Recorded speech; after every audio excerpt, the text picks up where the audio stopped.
మంత్రి గారు, ఇంకో ఇద్దరు ఉన్నారు. తీర్మాన్ మల్లన్న గారు, మీది కూడా. కానీ మంత్రి గారు ఒకటేసారి చెప్పండి.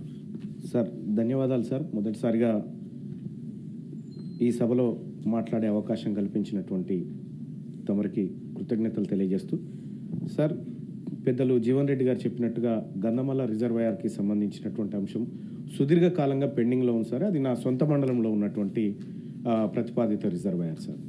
అక్కడ గత కొంతకాలం నుంచి కూడా ల్యాండ్ యాక్విజిషన్ ప్రాబ్లం ఉందని చెప్తూ వస్తూ ఉన్నారు. దాన్ని 9 టీఎంసీలు, ఆ తర్వాత 4 టీఎంసీలు, ఆ తర్వాత 1.5 టీఎంసీలు, ఇట్లా పదే పదే మార్చుకుంటూ వస్తూ ఉన్నారు సార్. దాదాపు 7 సంవత్సరాలు గడిచింది సార్ దానికి సంబంధించిన అగ్రిమెంట్స్ పూర్తయి. కానీ నేటి వరకు కూడా గంధమల్ల రిజర్వాయర్ నుంచి ఎలాంటి ఒక కార్యక్రమం జరిగినట్టుగా కనిపించట్లేదు సార్. సో గత పాలకుల నిర్లక్ష్యమా ఏం జరిగింది అనేది పక్కన పెడితే, వాస్తవానికి అక్కడ ఉన్నటువంటి ఆలేరు నియోజకవర్గానికి ఉన్నటువంటి ఏకైక ఒక పెద్ద సోర్స్ అవుతుంది సార్ గంధమల్ల రిజర్వాయర్ జరిగితే.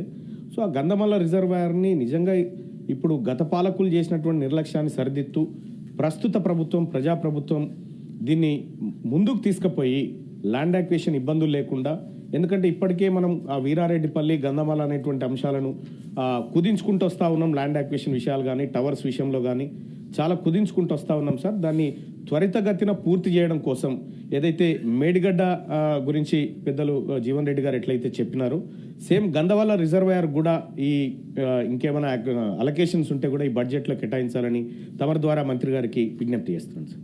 నర్సిరెడ్డి గారు.